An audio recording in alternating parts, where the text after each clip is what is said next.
Forget gurus. Forget anyone claiming to be an online business expert without going through the challenges of entrepreneurship themselves. The Real Money, Real Business podcast is here to prove the best insights in online business comes from your fellow online business builders. We dig into stories of entrepreneurs selling their business on the Empire Flippers marketplace so that you can learn how they made their business profitable, how they overcame obstacles, and what lessons they learned in their online journey. If you want to take your business and your knowledge to the next level, you've come to the right podcast. Let's get started.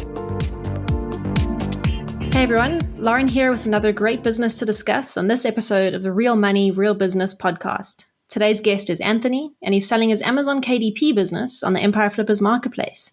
So welcome to the show, Anthony. How are you doing today? I'm doing good, thanks, Lauren. Wonderful. Yeah, I'm really looking forward to learning more about you and your business. But before we dive in, I'm going to go over a brief summary of the business. This is an Amazon KDP business created in October 2019 in the books niche. The average monthly revenue for the business is $20,243, and it makes an average of $16,844 per month in net profit.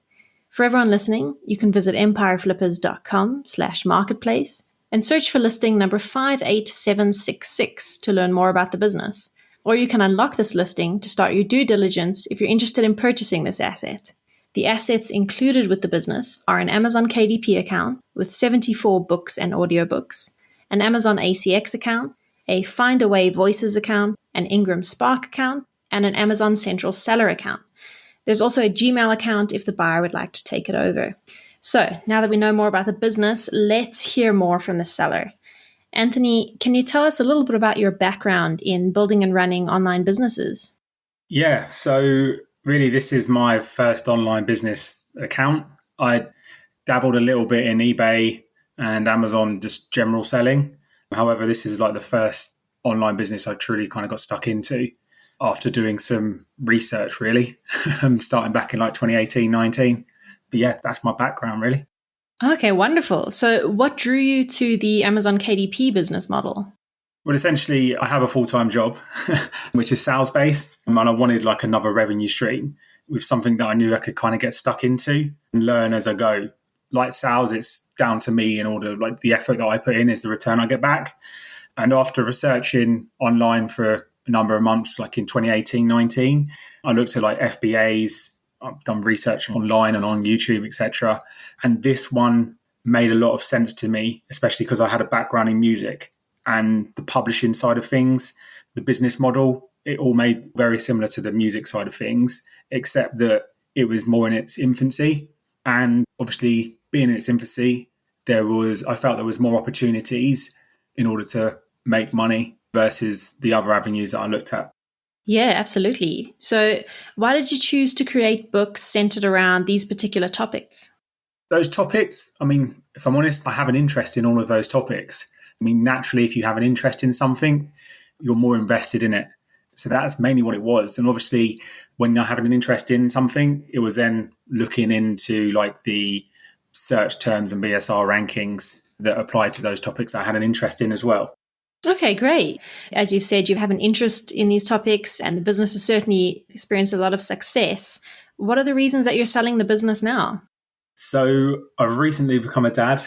So my situation's very different to what it was 2 or 3 years ago. And I'm looking just to like raise capital to focus on new opportunities and also just to raise that capital to give me more options as to what I want to do to provide a different situation for my family, really. Awesome. Well, congratulations on becoming a dad. Thank you. Since this was your first business, I'm sure there was quite a steep learning curve. Was there anything you learned or any success stories from this business that you would apply to future businesses you might work on? Yeah, of course. I mean, I think you mentioned it's a steep learning curve. There's a lot of time investment going in at the beginning in 2018, 19. Like finishing work, coming home, doing research, etc. That's obviously where pandemic helped as well because I've become a lot more time rich in there. So I was able to invest a lot more time in the beginning. But I think one of the main things I'd kind of take away is the importance of seasonality. That's one of, for example, like with Christmas books sell well in the run up to Christmas. They don't sell well at Christmas. So it's all about timing product releases in time for the actual event, not for when the event takes place, if that makes sense. Yeah, absolutely. Yeah, that's a great insight. I'm sure there were some things that didn't quite go according to plan. If you had to start this business again, is there anything that you would do differently the second time around? I think one of my biggest takeaways as well is that not everything, like to your point, will go to plan, or not everything will be a home run. Same with some of the books that we release. There's some books that do better than others. But when you're starting out releasing those books, you're thinking that, okay, you've done all your research, your due diligence, and sometimes that doesn't work. However, you've got to have the perseverance to pick up and go again. But in terms of anything specific, I'd say that hasn't worked yet, is what I'd go with for around publishing. Because the great thing with books and digital assets is that although it might not take off straight away, there's always that chance that in a year's time, some sort of keyword might come up that drives more traffic to there, kind of like a viral video or like a music song, like the Fleetwood Mac song. I don't know if you've heard that recently which came about again after the guy was skateboarding. The song's like 40 years old, but it's got a new lease of life and come back into the charts again because got put on a viral video. Sorry, going back to the original question around it not having worked yet, for me, it's around like the language translations. They haven't took off like I thought they would, given the size of the potential market. But as I said, it still could take off the more that market grows. Yeah, absolutely. That's a great point. Amazon KDP definitely allows you to play the long game. How do you go about marketing your new books and product releases?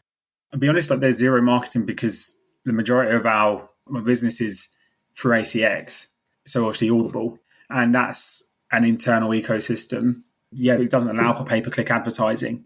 It's all to do with keywords and search engine optimization, really. Sure. Yeah, absolutely. It certainly helps to streamline it in that sense. So, Anthony, if you were to keep the business, what are some of the ways that you would try and grow it further? Realistically, I'd start off just by selling and repurposing content across different platforms. For example, obviously Spotify have recently, they're investing more into like audiobooks now. I think there was a multi-million-pound deal they've just done. So going into like places like that and Google Play, increasing the volume on my books that I'm creating, put out each year. Social media accounts and marketing lists would be huge, I believe, especially on email lists. And then I'd also say, like I said, about the Spanish languages, I think that's huge as a pattern to follow. Normally, America's first, and then the other countries tend to follow years later. So I think the Spanish market's going to be huge. Yeah, those are some good insights. It certainly sounds like the business had a lot of growth potential. You mentioned that you work a full-time job as well. So how many hours per week does this KDP business take up? And what sort of tasks do you spend your time on? So as I kind of mentioned, like the majority of the work has all been done in the back end. So the work that I was doing in 2018, 19, 20, and 21 has got to the account at the position that it's in. But I haven't had to do any work other than just checking the sales reports like since August because there's not been any additional book releases. So now you can literally just pick it up and essentially just log in to check the sales reports and maybe check any updates on any terms of business, really, like with ACX or with any of the other platforms, really. Maybe half hour to 2 hours, if that. Okay, wonderful. And do you tackle every aspect of the business yourself, or do you have employees or freelancers that you work with?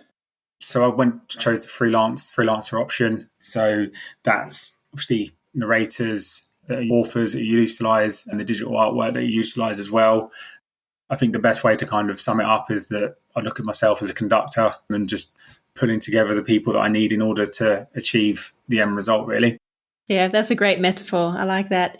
So for someone who's not familiar with the KDP business model or the topics that you write about, what skills or requirements are needed to run this business successfully? I would say the ability to learn. If you want to grow it and obviously add more titles to the account, obviously you'll need to have that ability to learn new skills such as search engine optimization, keywords, learning and applying information, really.